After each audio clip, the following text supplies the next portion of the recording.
শেরপুর এক আসনে স্বতন্ত্র প্রার্থী অ্যাডভোকেট নুরুদ্দিন আহমেদ টুলু নির্বাচনী মাঠে সক্রিয়।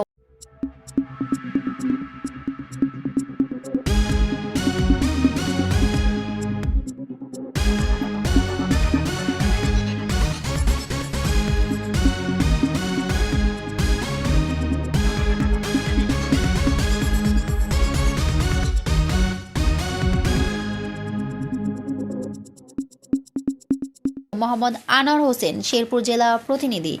আসন্ন জাতীয় সংসদ নির্বাচনে শেরপুর সদর এক আসনে স্বতন্ত্র প্রার্থী হিসেবে ভোটযুক্ত নেমেছে অ্যাডভোকেট নুরুদ্দিন আহমেদ টুলু।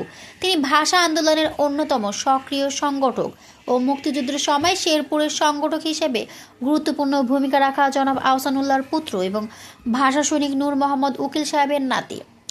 দেশপ্রেম, ত্যাগ ও মানব সেবার উত্তরাধিকার বহন করে তিনি রাজনীতিতে ইতিবাচক পরিবর্তনের প্রত্যয় ব্যক্ত করেন।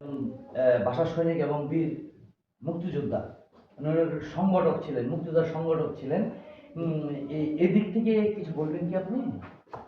এদিক থেকে আমি মনে করি শেরপুরবাসী এটা শেরপুরবাসীর জন্য গর্বের বিষয়। বাংলাদেশ প্রতিষ্ঠার জন্য মরহুম নূর মোহাম্মদ উকিল সাহেব, যিনি বলতে গেলে বলতে হয় বঙ্গবন্ধু শেখ মুজিবুর রহমান ওনার কাছে আসছেন, এবং জাতীয় চার নেতা তাজউদ্দিন নজরুল সাহেব, মনসুর কামরুজ্জামান সাহেব, ওনারাও আমাদের বাসায় আসছেন। এই বাংলাদেশকে বাংলাদেশের মানচিত্র বাংলাদেশ হিসাবে একটি স্বাধীন সার্বভৌম রাষ্ট্র হিসাবে করার জন্য তথ্য নানা রকম কৌশল জানার জন্য, যেহেতু উনি একজন উচ্চমানের আইনজীবী ছিলেন, উনি ভাষা আন্দোলনের ভাষা সংগঠক এবং ভাষা সৈনিক বটেই। এটা সার্বজনীন সকলেই জানে বাংলাদেশের সামনে।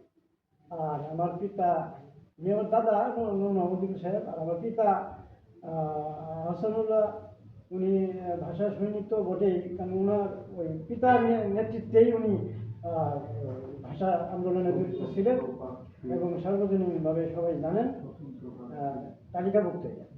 আর মুক্তিযুদ্ধ সংগঠক এবং মুক্তিযোদ্ধা আমাদের পুরো বাড়ির সকলেই তালিকাভুক্ত মুক্তিযোদ্ধা। আমরা সবাই, আমাদের বাড়ি লুট করা হয়েছে, এর আগে 1971 সালে বাড়ি পুরানো হয়েছে।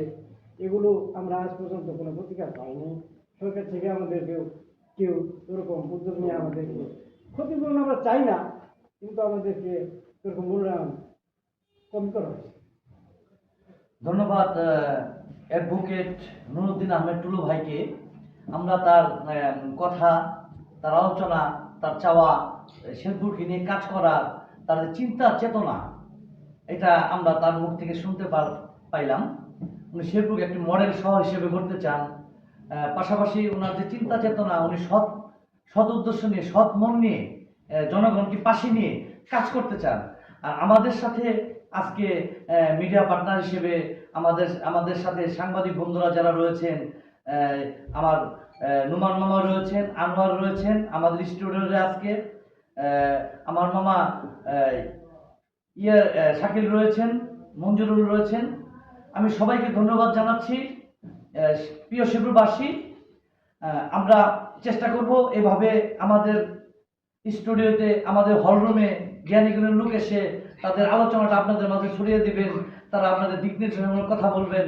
আজকে এখান থেকে আমি বিদায় নিচ্ছি, আমি আর এস সুমন বিদায় নিচ্ছি। সবাই ভালো থাকবেন, সুস্থ থাকবেন। আসসালামু আলাইকুম।